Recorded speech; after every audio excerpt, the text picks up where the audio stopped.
ओम नमः शिवाय। ओम नमः शिवाय। श्री शिव महापुराण विद्येश्वर संहिता का चतुर्विशो अध्याय 24वें अध्याय में भस्म महत्व का निरूपण। भगवान शिव के द्रव्य अपहरण और जहाँ कहीं शिव निंदा करने वाला तथा शिव के भक्तों की निंदा करने वाला व्यक्ति प्रायश्चित करने पर भी शुद्ध नहीं होता है। शिव द्रव्यापहरणम शिव निंदा चा कुत्राचितम निंदा चा शिव भक्तानाम प्राश्चिन्तेव शुद्धयति। रुद्राक्षस्य गात्रे सुललाटे तो त्रिपुंडकम सा चांडालो अपि संपूज्यम सर्ववर्णोत्तमः। जिसने शरीर पर रुद्राक्ष और मस्तक पर त्रिपुंड धारण किया है, ऐसा मनुष्य यदि चांडाल भी है तो वह भी सभी वर्णों में श्रेष्ठतम और संपूज्य है। यानि तीर्थानि लोकेऽस्मिन् गंगाद्य सरितस्याः अस्नातो भवति सर्वत्र ललाटे अस्त्रिपुंडकम। जो मस्तक पर त्रिपुंड धारण करता है वह इस संसार में जितने भी तीर्थ हैं, गंगा आदि जितनी भी नदियां हैं, उन सब में स्नान किए हुए के समान पूर्ण फल प्राप्त करने वाला होता है।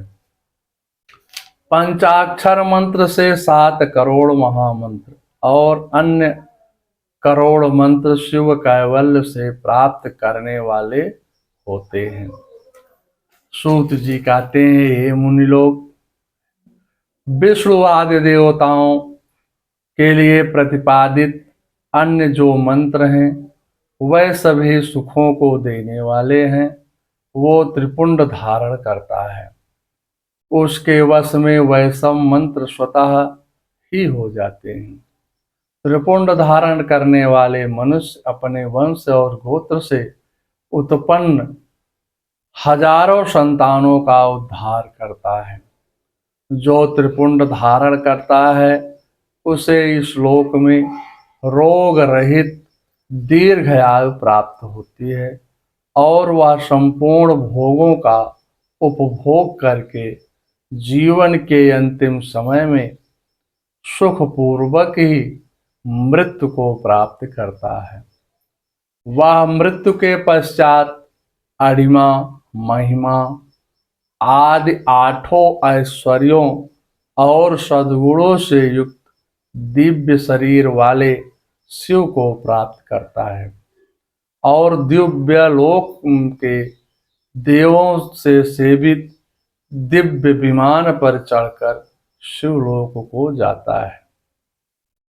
वहां पर सभी विद्याधरों और महापराक्रमी गंधर्वों, इंद्रादि लोकपालों के लोकों में क्रमशः जा करके बहुत से भोगों का उपभोग करता हुआ प्रजापतियों के पदों पर ब्रह्मा के पद पर आसीन हो करके वहां दिव्यलोक की सैकड़ों कन्याओं के साथ आनंदित होता है। वह उस लोक में ब्रह्मा की आयु के बराबर आयु को प्राप्त करके अनेक सुखों का को भोग करके विश्वलोक को जाता है और ब्रह्मा के 100 वर्षों तक सुखों का भोग करता हुआ तदंतर वह सुलोक जाकर के इच्छा अनुकूल अक्षय कामनाओं को प्राप्त कर शिव का सानिध्य प्राप्त कर लेता है।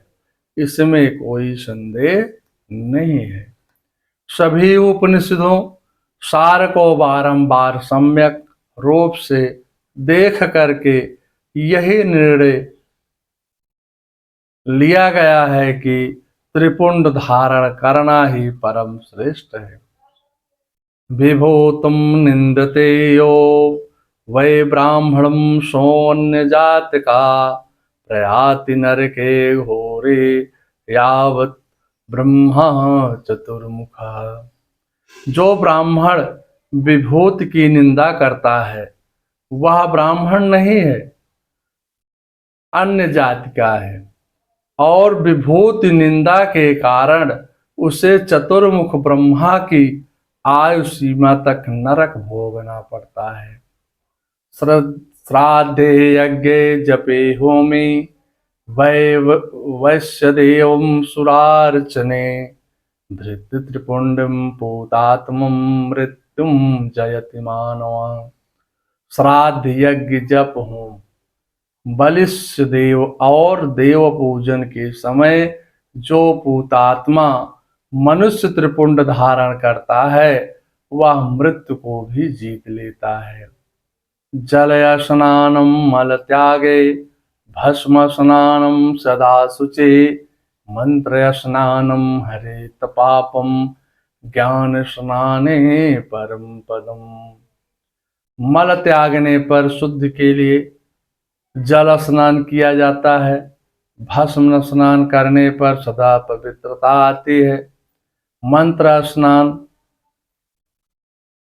पाप का हरण करता है और ज्ञान रूपी जल में अवगाहन करने पर परम पद की प्राप्ति होती है। समस्त तीर्थों में स्नान करने से जो पुण्य और फल प्राप्त होता है वह फल भस्म स्नान करने से प्राप्त हो जाता है। भस्म स्नान परम श्रेष्ठ तीर्थ है जो प्रतिदिन गंगा तीर्थ स्नान के समान है। भस्म तो भस्म रूपी शिव साक्षात देव है, शिव है जो त्रैलोक को पवित्र करने वाला है। बिना त्रिपुंड धारण किए हुए जो ब्राह्मण स्नान ध्यान दान और जप आदि अनुष्ठान कर्म करता है वह ना तो स्नान है, ना ध्यान है, ना दान है, ना जप है, आदि अन्य सु अनुष्ठित कर्म ही है। वानप्रस्थ कन्या और दीक्षा रहित मनुष्यों को मध्याह्न के पूर्व से ही जल युक्त त्रिपुंड धारण करना चाहिए, किंतु मध्याह्न के पश्चात जल रहित भस्म से त्रिपुंड धारण करना उचित है। इस प्रकार श्रद्धा पूर्वक दृढ़ निश्चय वाला जो व्यक्ति नित्य त्रिपुंड धारण करता है उसे ही शिव भक्त जानना चाहिए, उसी को भुक्ति तथा मुक्ति भी प्राप्त होती है। जिसके अंग पर प्रचुर पुण्य देने वाला एक भी रुद्राक्ष नहीं है और त्रिपुंड से भी रहित है उसका जन्म लेना व्यर्थ है। इसके पश्चात भस्म धारण तथा त्रिपुंड की महिमा एवं विधि बता करके सूत जी ने फिर कहा, हे महर्षियों, इस प्रकार मैंने संक्षेप में त्रिपुंड का महात्मा आप सबको बताया। यह समस्त प्राणियों के लिए गोपनीय रहस्य है, आपको भी इसे गुप्त ही रखना चाहिए। हे मुनिवरों, ललाट आदि सभी निर्दिष्ट स्थानों में जो भस्म 3 रेखाएं तिरछी रेखाएं बनाई जाती हैं उन्हीं को विद्वानों ने त्रिपुंड कहा है। भौहों के मध्य भाग से लेकर के जहां तक भौहों का अंत है उतना बड़ा त्रिपुंड ललाट में धारण करना चाहिए। मध्यमा और अनामिका अंगुली से 2 रेखाएं करके बीच में अगुष्ट द्वारा प्रतिलोम भाव से की गई रेखा त्रिपुंड कहलाती है। बीच की 3 अंगुलियों भस्म लेकर के यत्न पूर्वक भक्ति भाव से ललाट में त्रिपुंड धारण करें। त्रिपुंड अत्यंत उत्तम तथा भोग और मोक्ष को देने वाला है।